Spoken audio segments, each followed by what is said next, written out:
So everything I've done, it's never been about making money. I know that sounds funny, but you know, the way I released the program because for me, the only reason I released the program is like, man, like, learning affiliate marketing and learning the skill, like totally changed my life. I want to help as many people as possible, like change their life. Right. And so that was the only reason I created the whole program in the first place. And then, we were profitable on the front end on our ads on the $1,000 program. But then everything else we had on the back end just came organically. It was like, for example, we had an inner circle, kind of coaching program, which is a group coaching program. And I was like, basically messaging members and saying, hey, if we had like a group coaching call where it'd be like a weekly Zoom call plus like some done for you stuff, like, would you guys be interested in it? And everyone was like, yeah, we'd love that. Okay, cool. So then I don't have that. So I'm going to create that. And then it was like, hey, what if we did like a one-on-one coaching program where you actually get direct access to a coach that can help you grow and scale your campaigns? Like, would you be interested? Oh yeah, we love that. Okay, cool. We don't have that. So we need to create that.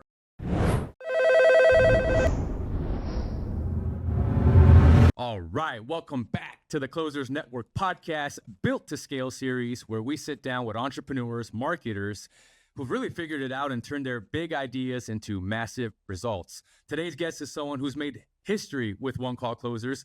He's literally the first client to ever take a chance on Rich and the team before there was proof, before we had hundreds of closers, and before we've had hundreds of millions generated since as a sales agency.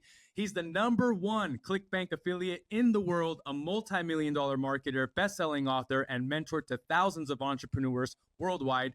His campaigns have generated tens of millions in revenue, and he's helped countless creators learn how to turn audiences into income. Please help me welcome the one and only Robby Blanchard. Robby, what's up, man? Mike, what's going on? What an introduction that was. Oh my gosh, that was great. I appreciate it, man. I was just mentioning right before we got the podcast started, the first time I remember meeting you, dude, and I'd love to kind of go here if it's okay with you, but sure. If I'm not mistaken, you were owning and operating a gym at some point in time. Yep. And I remember working for Bedros, my first ever sales gig, getting into high ticket. And I remember seeing you a lot, whether it was at like a fitness business summit or at some of the events Bedros threw, or just coming down to the headquarters. I remember you being in really close proximity to Bedros. But if you don't mind just really quickly sharing like what your background was, give us a 30,000 foot view, and then how you transitioned out of that into kind of what you're doing now. Yeah. No, well, first of all, great to be here. And so I started out as a gym owner. So I went to school for exercise science. I was a personal trainer for many years, and I owned a CrossFit gym in Massachusetts I started that in 2011. I think I started that and ran that all the way until 2021 is when I sold it, right in the middle of COVID, which is the worst time to sell a gym, but I did it. So I was involved with, Bedros for a long time. I'll never forget. I'll tell you a quick story about Bedros because I love that guy. He's changed my life in a lot of ways. I'm sure he's helped out you guys as well. And absolutely, I remember being a junior in high school. I was not junior high school, junior in college, and I was studying exercise science. But I wanted to kind of get into the business side of things. I wanted to start my own gym and figure that out. And they didn't teach that during my college degree. And so I'll never forget my professor.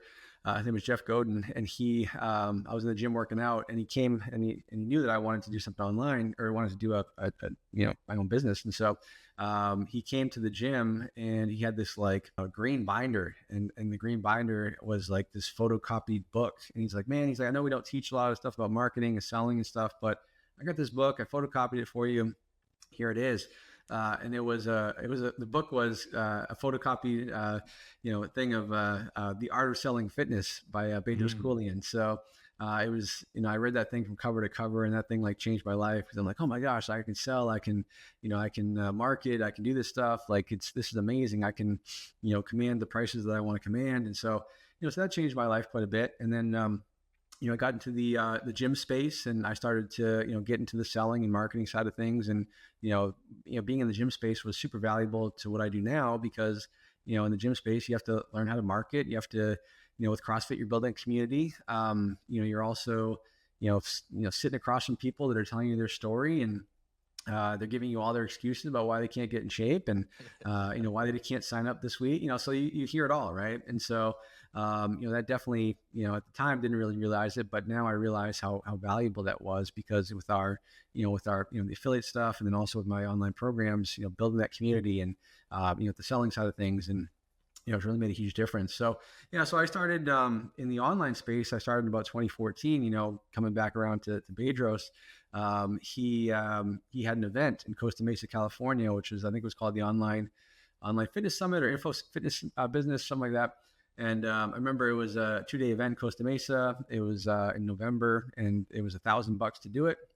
And I was like, man, $1,000. And I was like, oh man, I got to fly to California from Boston. I'm like, oh man, like I'm not gonna know anybody. And then I was like, oh man, I sound just like my dad because I'm, play it safe kind of thing, right? And so I'm like, well, so the next second I booked my ticket and I said, I got to go and figure this out because I've been wanting to do it for a couple of years. So I went there and I ended up, going to the event and hearing all these stories about people that are doing, 6 figures online. I'm like, holy crap, this is insane, and they all had their own product and stuff. And so I ended up joining the mastermind that they had, Bedros had. And I joined the mastermind and I created a program. It was a CrossFit product and I put it on a ClickBank and it was called Dominate Double Unders, which is a jump rope movement. And I know people in my gym struggled with it. So I created a 21-day program so they could learn the skill. Went to everybody in the mastermind. Nobody would promote my product, even though I asked them to, and nobody would promote it because they had all weight loss based email lists. And my product was not weight loss based. So I'm like, well, that's a bummer. I paid all this money for the mastermind. Nobody will promote my product. This kind of sucks. So I'm like, what am I going to do? So, I'm like, let me just try to run some Facebook ads like I've done for my gym to grow my gym. And so, I remember setting up my first Facebook ad for the product. I was in Miami at the mastermind event that time, went to bed, woke up, checked my ClickBank account. I got 3 sales. I think it was like $21 total. And I was like, holy crap, this is insane. $21. Like, so I called my parents. I'm like, hey, did you buy this thing? And they're like, what are you talking about? So I knew it wasn't my parents. So I knew that was the crazy thing. Cause I'm like, wow, somebody in the world who I don't know was on Facebook, saw my ad, went to the page, bought the program, and I got paid. And I was like, that's like magic, right? And so I'm like, well, let me just go on. So it's basically what ended up happening was I ended up promoting that product for a while, and then I got smart, and I said, well, let me promote other people's products as an affiliate because they have better programs that convert better than my product will, because I'm not a product guy. And so I became an affiliate, right? And I started to run ads for other people's products, on Facebook. And I started out making a couple $100 a day, and then turned into a couple $1,000 per day, and then it turned into 10,000, then 50,000, then 100,000 a day. And then in 2019, I became the #1 affiliate on ClickBank in January. And then from there, I basically, and that's kind of a funny story too, because someone messaged me on Skype back when Skype was still around. And they said, hey, Robby, congrats, man, you're in 3rd place. And I said, cool, for what? And they said, oh, the ClickBank affiliate contest. I'm like, oh man, I didn't even know. And I wasn't even trying to know I was 3rd place. So I ended up, that's when I pushed hard and ended up winning the contest. And then that's when I transitioned into, starting my commission hero program, right? Which is, which to this day still runs. It's been going on for 6 years. And I had the program done a year prior, but I never released it because I didn't think I was good enough to teach it. And I didn't know if anyone would be interested in it. And when I became #1, I made a commitment to myself. If I win this contest, become #1, I'll release the program. And so I did. And I thought a few people would join, maybe. I don't know if anyone would be interested in it. But flash forward to now, we got over 20,000 students. We've helped our students do over $180 million in commissions, for themselves personally. And let's go. It's changed a lot of people's lives, and it's been an awesome experience. And like you said, one called Closers was the first, we were their first customer. As a matter of fact, Richard was the closer. Like, he didn't have anybody else. Like, it was like, I remember he hit me up. He's like, hey, Robby, man, as Richard does. Yeah. And he's like, dude, like, let's close some deals. And so he started out and he started doing it. And then, we just kind of hit the ground running and we can, still continue to work with you guys. And it's been great. So it's been an awesome experience, kind of a crazy experience, but I'm very grateful and blessed. And most importantly, I'm glad to be in a position where I can help people succeed online now, which is cool. Absolutely, man. I really appreciate you breaking that down. A couple of things I just want to touch on before I kind of ask you my next question here. So what I heard you say in selling franchises for Bedros, I noticed this pattern a lot. It sounded like, hey, you read the book, you're selling The Art of Fitness, and you said you learned marketing and how to build a community, right? Which it's great because it sounds like it translated really well into what you did next. And I think I heard you say you didn't even realize at the time that how beneficial this would be. But this is so crazy, man. I've probably sold maybe close to a couple hundred Fit Body franchises myself in my kind of time there. Right before kind of COVID hit and everything like that. And I remember just getting on the phone with these prospective franchisees, right? Prospects. And dude, every person would tell me how Bedros has changed their life and saved their fitness business or helped them make a ton of money. And when I met Bedros, you also mentioned something. You talked about playing it safe. And just to give you some context, man, I was running a trucking company before I met Bedros. He had 30,000 followers on Instagram at the time. This was maybe 2017. And I was like, dude, he lives about an hour and a half away from me. I want to be in proximity of him. I want to go learn under his wing and be in person. So I literally shut down a multi-million-dollar business trucking company. And I was like, I'm going to go work for Bedros. I messaged him on Instagram. I was like, hey, Bedros, my name is Mike, XYZ. I was like, dude, I want to come work with you and be in proximity. And he was kind of like, he gets a lot of these messages and stuff. He's like, dude, if you're serious, buy a ticket to an event I'm throwing next month. It's called Fitness Business Summit. And it was hosted in San Diego. And I was like, fitness, dude, I've lost like 60 pounds once at that time and I gained it back. I was like, I don't know a damn thing about no fitness business. And it was $1,300 for the ticket because the longer you waited, the more the price went up. And just like you, man, I was like, damn, I've never spent this kind of money on myself. So I dropped the $1,300. It was a 3-day event. I went down. I couldn't even talk to Bedros for the first 2 days because he was just being inundated with so many people walking up to him, asking him questions, picking his brain. Finally, on day 3, I got a hold of him, let him know, hey, I'm Mike. You told me to buy a ticket. I'm here, XYZ. And that led to, hey, if you commit to me for 5 years and sign a contract saying you're not going to leave me for 5 years, I'll mentor you, take you under my wing. Learned to find out there was no contract. And she just wanted to see how committed I was. But dude, I was committed. I shut down the business. I was getting married while this is all happening. And I committed to a brand new apartment, an hour and a half, almost 2 hours away from where I live, from anybody and everything that I knew. And it's just kind of go back to the point of like playing it safe, right? I didn't play it safe. I went all in and the rest is history, man. But there's so much you said there that it's just so much value, right? Now, one thing I'm curious about, right? You knew Richard from the franchise days. What made you take a chance knowing like this guy's just coming at me saying, hey, Robby, let's close some deals, maybe starting. I don't even think he had started the agency. I think from my understanding, he came as a closer and then he built the agency around that with your permission, if I'm remembering correctly. But what made you take this chance on Rich? Yeah, I mean, good question. So, I mean, for me, I'm always about relationships and I'm always about just, the vibe that people have and stuff. And so, me and Richard always, got along great. And so, cause you were selling the franchises and I was actually the media buyer, right? So I'd run the ads to get people to become a lead for the franchises. And so, so I ran that for a couple of years for Bedros. And so, yeah, so then, with Richard, I mean, he's, I knew him through obviously what he was doing with Bedros' stuff, closing deals and stuff. And I just knew, like, and for me, he was a good guy. I knew that he was hungry. I knew that he was most importantly, I think he was excited, which is important. Like you have to be, in order to close something, like you actually have to be excited about that thing that you're selling, right? Like if you're not excited about it, like then obviously it's going to show in your results. And so, so he was over the top excited and because he knew he knew the potential because, I had something pretty unique and still do with the offer. And so we was like, man, I think we can really blow this thing up. And I had I briefly dabbled with another sales team prior to Richard. He came on and immediately they did a much better job than anyone else did. So then we just hit the ground running. He started building the team out. He started hiring all his brothers and sisters and everyone and made it happen. So, that was the main reason. And then, for me, it's always, it was always like, it was never about, hey, like what's in it for me. It was always like, how can we make this thing bigger? And I think that's, to me, that's a big part of it too. Cause a lot of people, there's a lot of sharks in the online space. Yeah. I remember when I first started having success in my program, man, I was getting hit up by all kinds of different people like, man, I can help you grow and scale this. And I only want, half of your business. It's like, well, I don't think I'm gonna do that. But, but Richard was super like, dude, let's blow this up. And, if I can help you close more deals, like obviously that's gonna be good for me. It's good for the business. So it was just a natural kind of thing to happen. Yeah. At what point did you realize, whether it was the prior agency before Rich came into the picture, that you didn't even want to necessarily dabble in managing sales?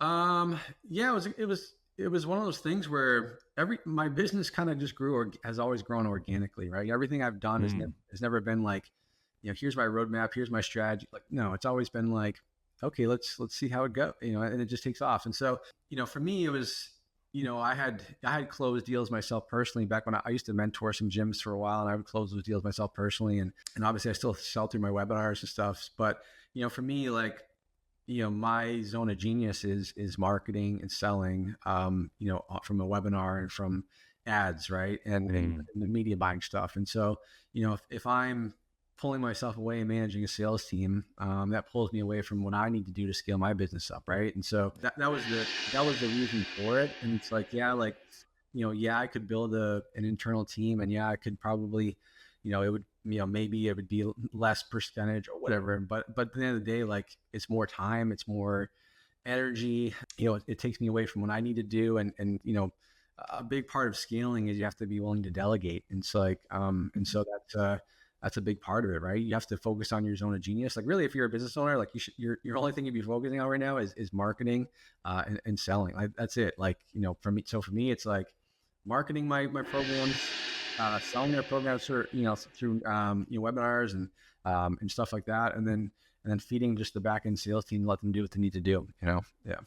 Yeah, dude, man, so powerful. And I remember Bedros always harping on his whole messaging was like, stay in your zone of genius. Like, I think he called it like, what's in your 5%? What are the things you should focus on and delegate everything else to? And a lot of people like don't want to let go of that control and want to be so involved, right? Yep. And so at what point did you realize that you can't maybe necessarily just sell like front end programs forever? And you realize like, dude, I need a back end.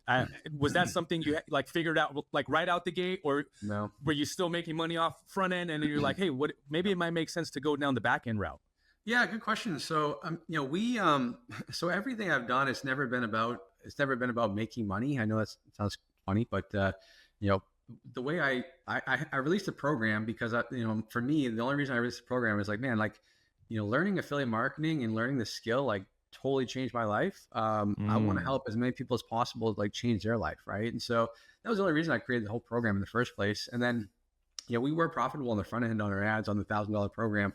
But then everything else we had on the back end just came organically. It was like, for example, we had an inner circle, kind of coaching program. It's a group coaching program. And I was like, basically messaging members and saying, hey, if we had like a group coaching call where it'd be like a weekly Zoom call plus like some done for you stuff, like, would you guys be interested in it? And everyone was like, yeah, we'd love that.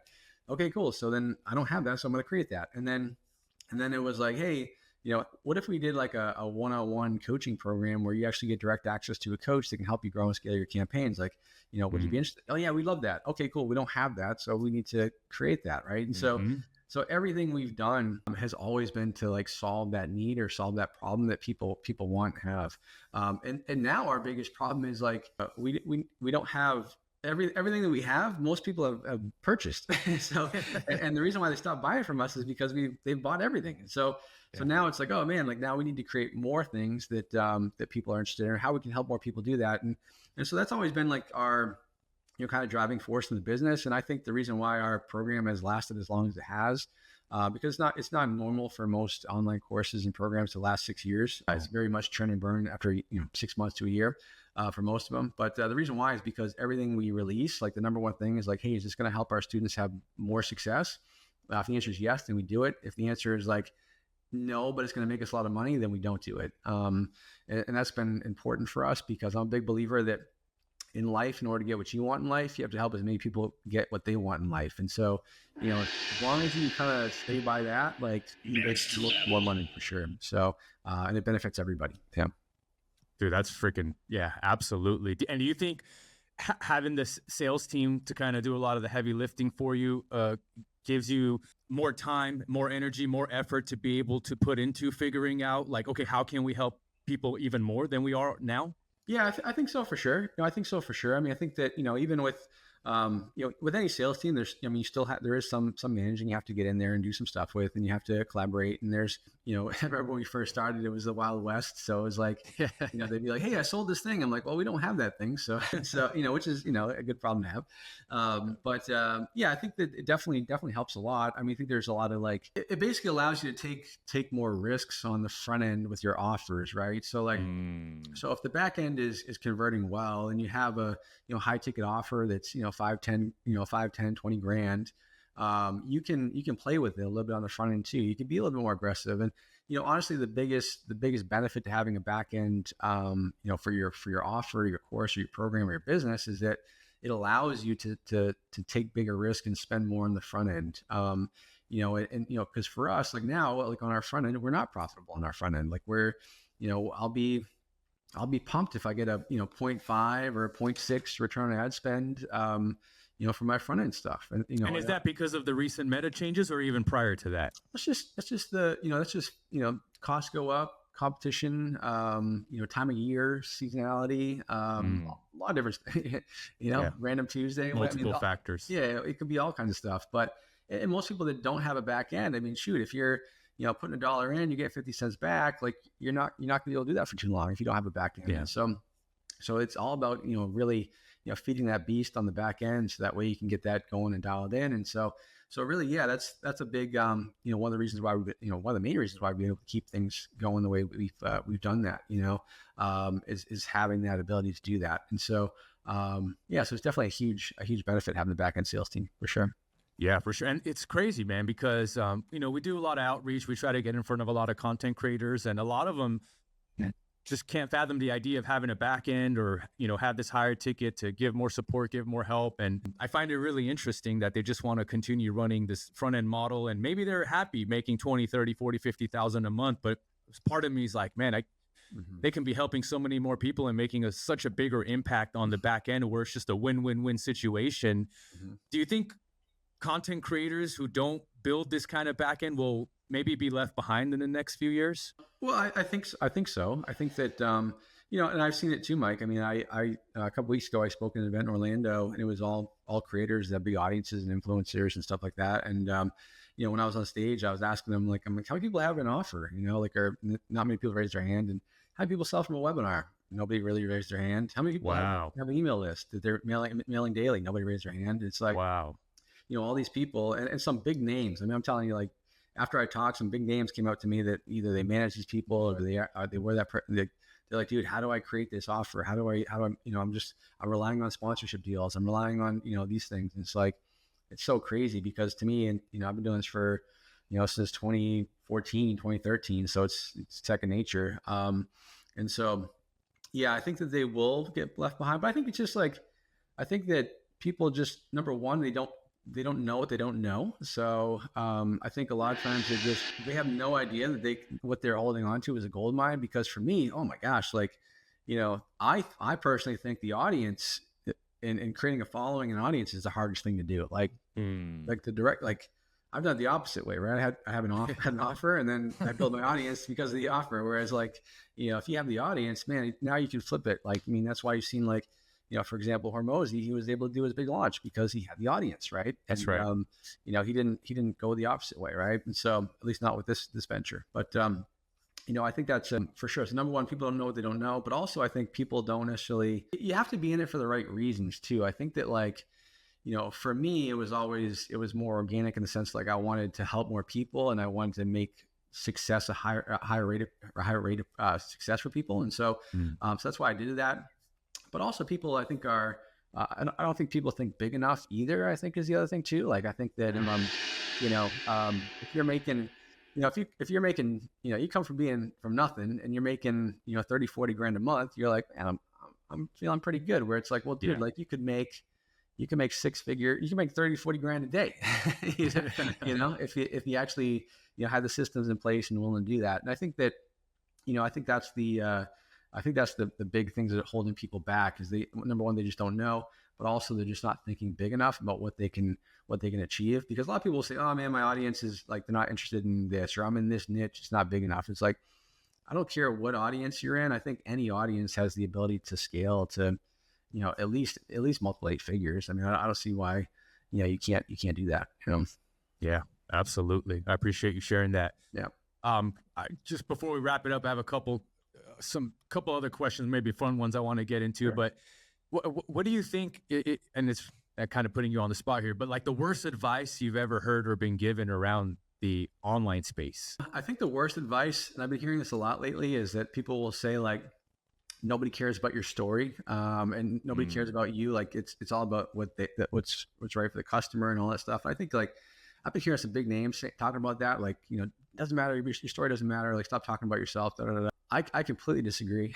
I think that your story is everything. I think people invest in people, and I think that I think that one of the reasons why I've been able to be successful and have the success I've had so far is that I've always shared my story about how I was a struggling gym owner, and I was able to figure things out. And I think that number one, like that gets people to trust you, and then once people get to trust you and know about you, obviously, then they'll invest in you. I think that that's a huge part of it. Like, because if someone sees me now, they're gonna be like, oh man, well, he's successful. He's probably always been successful. And it's like, well, no, actually, that's not true whatsoever.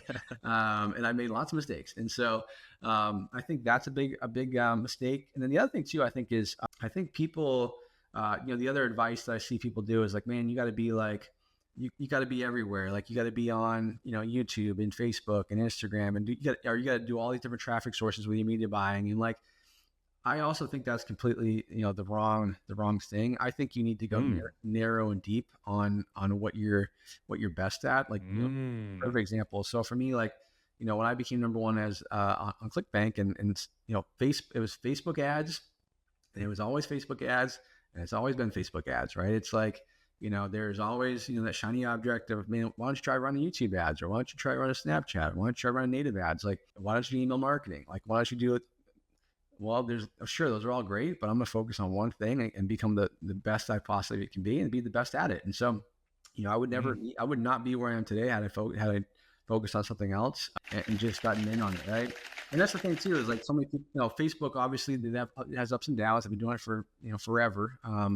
And there's always changes, and there's always like, every year there's the Facebook apocalypse. Oh man, is Facebook dead? And it's like, you just keep at it, and you just keep grinding at it, and you figure it out, and you become the best at it. And I think that's a huge thing, because so many people, like in their business and their journey, like they just dabble, they just jump. They start a marathon, they get to mile 7, and they just stop and walk back to the starting line again. And it's like, they keep trying to start that marathon. It's like, dude, just run the friggin' marathon. Like, get to the finish line. Like, if you're at mile 7 and shit's starting to hurt, like, yeah, well, it's because you're running 7 miles. So keep going. Like, yeah, it's gonna be tough, but you got to people don't even get to the point where they get that second wind, as an entrepreneur. And I think like, you gotta stick to something long enough where, it hurts and it's painful and you feel like quitting, but like you get that second wind, and I think that's where the breakthrough is for most people. It's like, getting that second wind. And that happens a lot. Like, I don't care how long you've been doing business for. Like, we've, for example, my commission business, we've had a great run for, 5 years, like just up. This year we've had a lot of different, things, kind of come our way.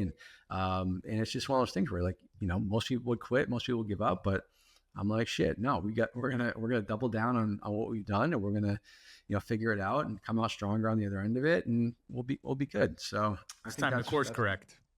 Yeah, exactly. Yeah. It's time to course correct some stuff, which is, you don't stop, you just pivot. That's all. So I love that, man. And, I think there's so much power in what you're saying about going narrow, going deep, and just finishing what you started, because it's so easy, especially in today's day and age where people are inundated with so much data, so much content, shiny object syndrome. This thing didn't work. I just gave it a little bit of effort. Let me jump into the next thing, or let me try this out. Let me try that out.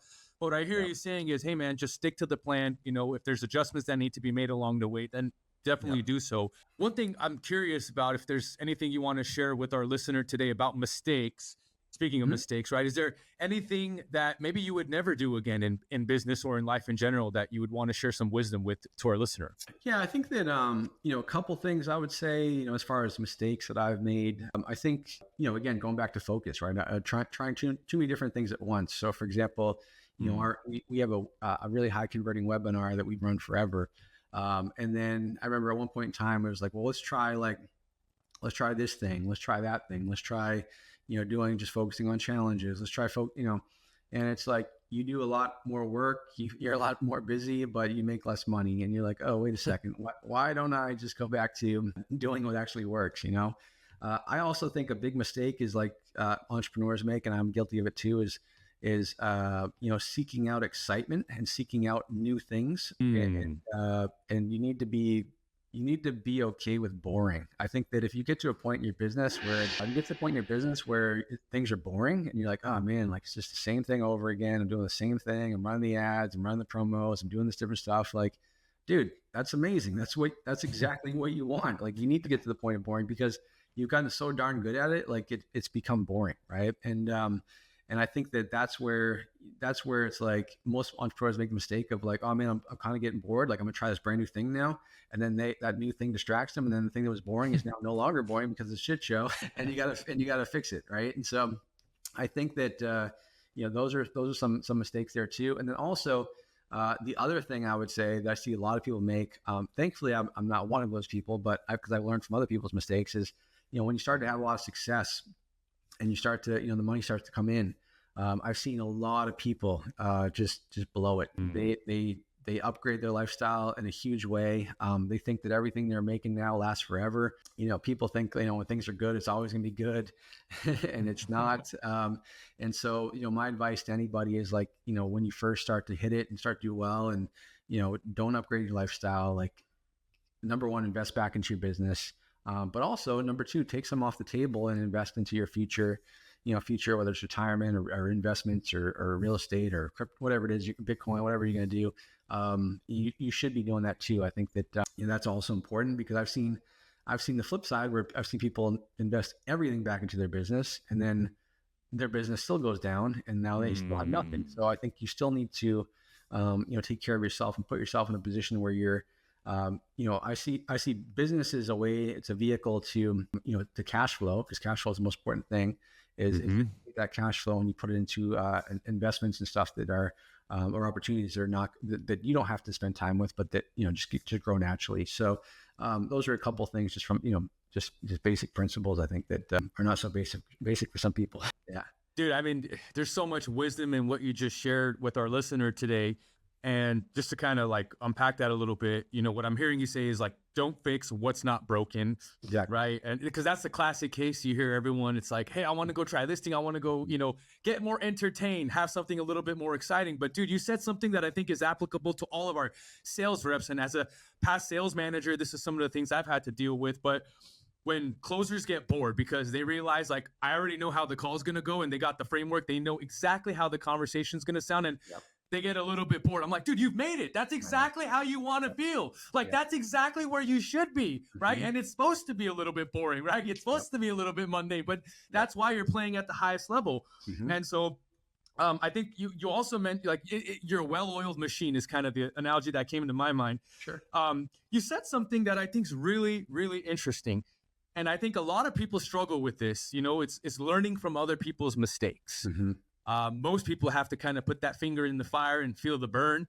Yep. And I'm sure there's lessons where we all have to go through where some of us still have to get a little bit burned, but also at the same time, it's like, it doesn't have to be that way. Right. And you can learn from other people's mistakes. Do you think like that's something that you just had great mentorship around you to realize like, oh man, like I can learn from other people's mistakes? Or were there times where Robby had to put his finger in the fire and feel the burn a little bit?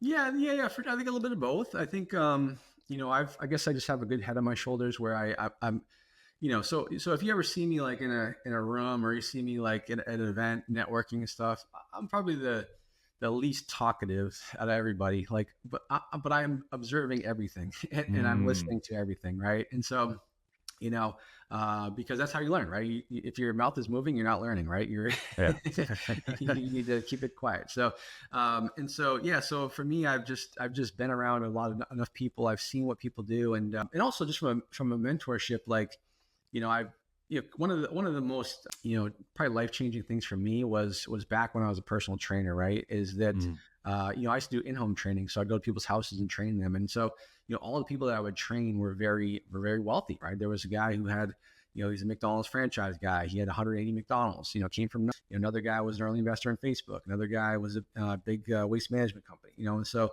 these are people that had like these massive houses, had massive success, all came from nothing. And so, I would spend a couple hours a week with every single one of them. And it's like for years. And so, I came from nothing, right? I grew up in a small town in Massachusetts, and we grew up in a log cabin, and the closest grocery store was 20 minutes away. Right. And so if you forgot the milk, well, you're not going back. Right. And so, that's where I came from. So I was just very much like, wow, like they came from a similar situation than I did. Like, what did they do? And I would ask them like tons of questions, and I think I learned more from them than they did from me. But that was a big thing for me because, I think that was a big part of it because I started to learn from people that had like, I don't want to call them real businesses, but like they had like offline businesses that were very successful, right? They had to grind, they had like, overhead, they had all these different costs. Like, so they had to like, and they came from nothing. So they had to earn it. Right. And so, whereas I think in the online space is very different, where it's like, your overhead's not that much. Like, you have way more income coming in very quickly. You can scale up a lot faster. Your margins are much higher. And so with that, there's a lot of pitfalls that come along with it. And so, so I definitely, for sure made, some little mistakes, but my thing was always like, if you're going to make a mistake, it just make sure it's not a catastrophic mistake. If you're gonna, because you need to make mistakes as an entrepreneur. Like you need to absolutely run ad campaigns that aren't going to work. You need to launch an offer that's going to fall flat on its face. Like you need to get that, that surprise tax bill. You need to get those things happening because like, those are all, you need to get that lawsuit that comes your way that you weren't expecting. Like you need all those things because that's what like builds up your, I think Bedros calls like your entrepreneurial muscles, like it's time under tension. And so, just like when you're working out, like if you've never worked out before and you go to squat 225, like you're going to get crushed. But, if you start with the bar and you work your way up, like you're able to handle more, and so, and that can be tough when you first start out, because if you first start and have that type of success, like coming out right at the gate, like, it can, you don't know how to handle it. And so, and that's why it's also so important to have a mentor and someone that you can rely on, where it's like, hey, I don't have the experience myself, but like this person does. And so I'm going to follow them as closely as possible. Like, because that's what a mentor is for. Like it's for you to do what they do and don't do what they don't do, So, That's right, man. I love it. Freaking, you're getting me fired up over here. Yeah, man. You mentioned investments and not necessarily going all in and reinvesting 100% of your profits back into the business, because you've seen how that can play out. And, life has seasons. I think you mentioned that earlier as well. And Too Short has a rap song called Getting It. And he talks about get it while the getting is good, right? Yeah. But that being said, outside of Bitcoin, outside of a Roth IRA, outside of stocks and bonds, is there any investment that Robby's put money into that's been like, wow, like this has been pretty rewarding for me? Yeah. I mean, so, I mean, definitely, Bitcoin, real estate's been a big one for me. Real estate's been very, very good to me. I think I've only, I invested in a lot of different deals, and I think I've only lost money once on a real estate deal. Real estate is not passive, by the way. I think that's also BS. People say it's passive income. It is not. There's a lot of work that goes involved in that, but but no, I think some of the other interesting investments that I've been able to do is like, I've had a lot of, because I built a community and because I've, built my program up the way it is, like I've been able to, meet some great people. I've had a couple, students of mine that ended up creating a software, a tracking software for ads and stuff, because they were tired of using spreadsheets to, track their campaigns. And so, I saw this and I'm like, oh, that's pretty amazing. That's pretty cool. Like, and it's called Commonly. And so I invested in it. Right. So now I'm helping them grow and scale up, the program and it's the software, because it's very easy, because now it's like, well, I have, the 20,000 students that can utilize this. So let's plug this in.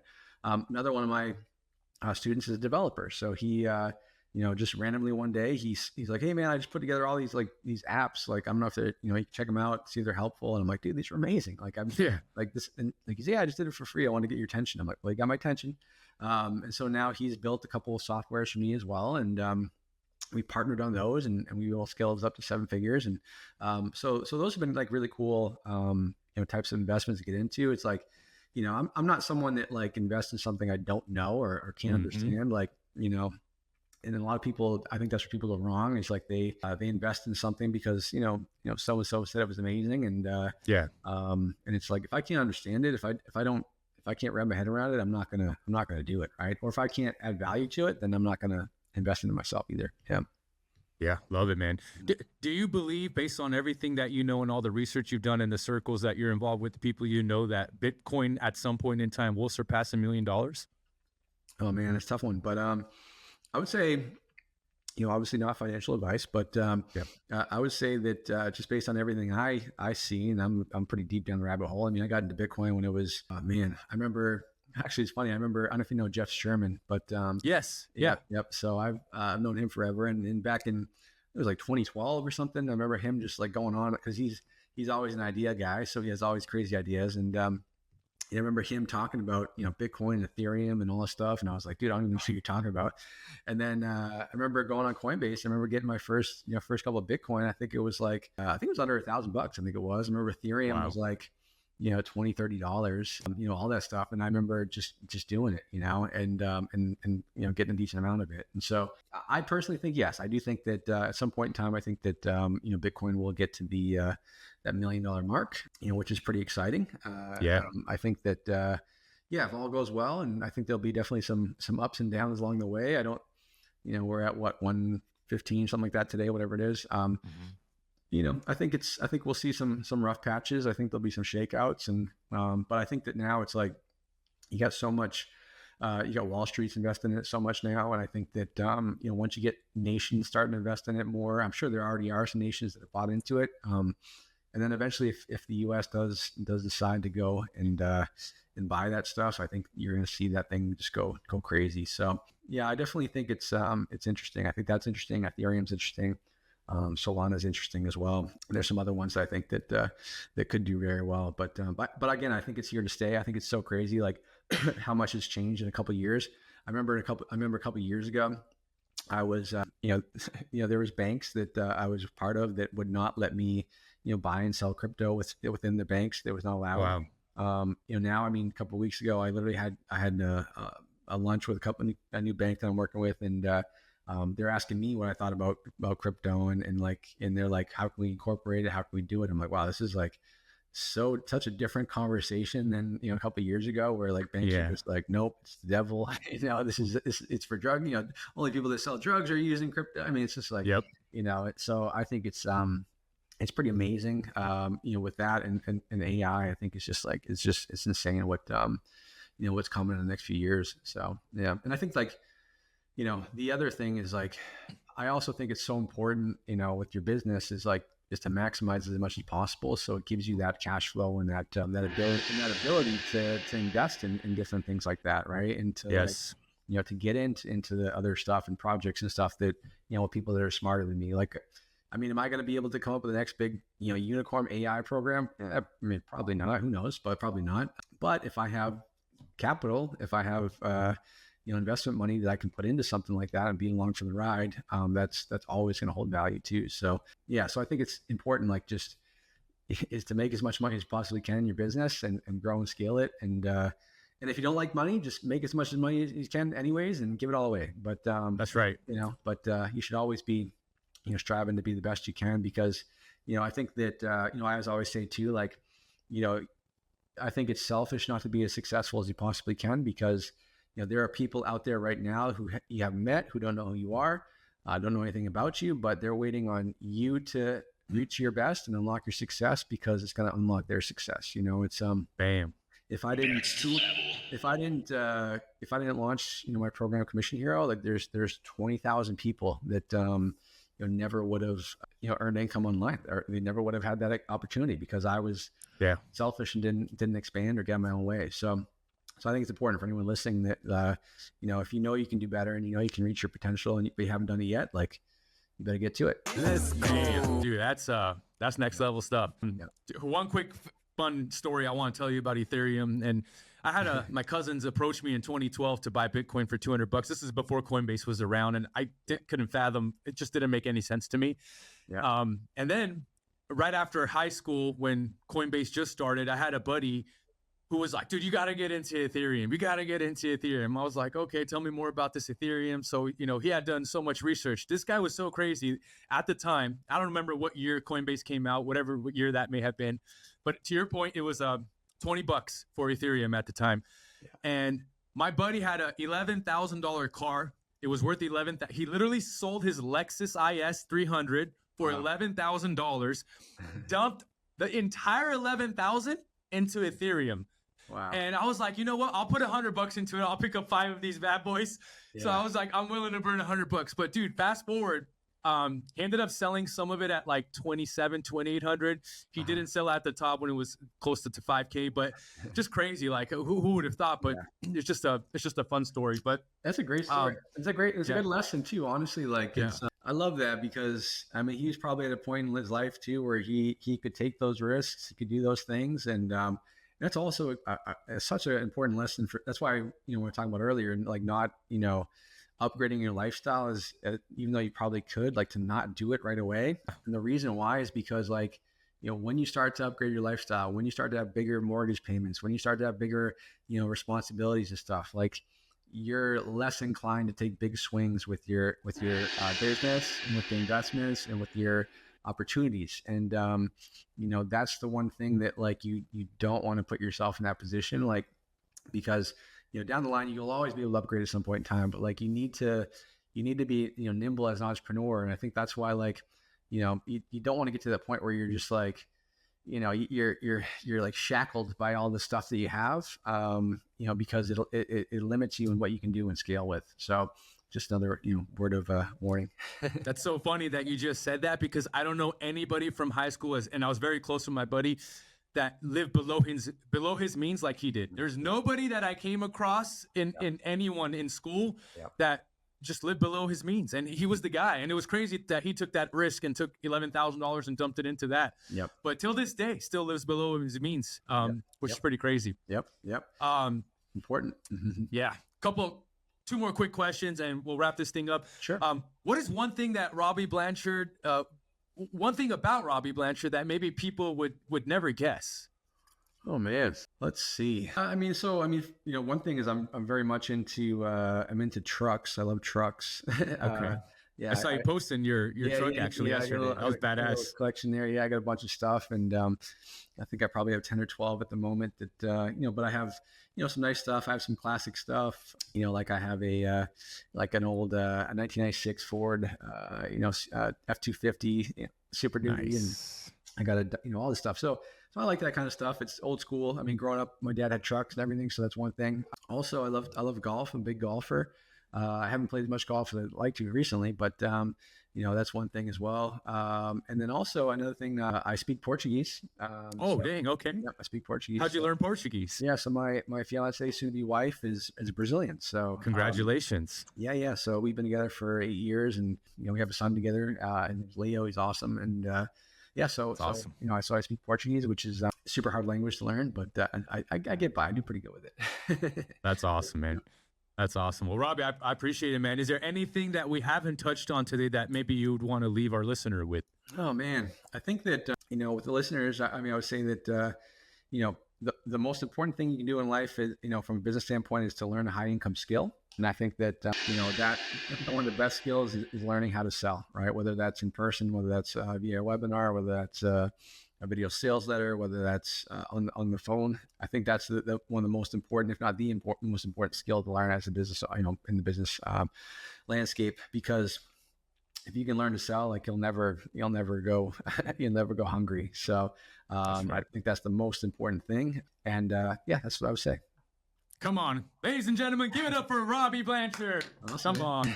By the way, we got Big Bedros Koulian coming down in the studio in December, so I'm looking forward to that. I'll let him know you and I chatted, and we'll catch up a little bit. But I'm excited to see Bedros down here as well. So love it. But Robby, I appreciate you, man. Thank you so much for everything.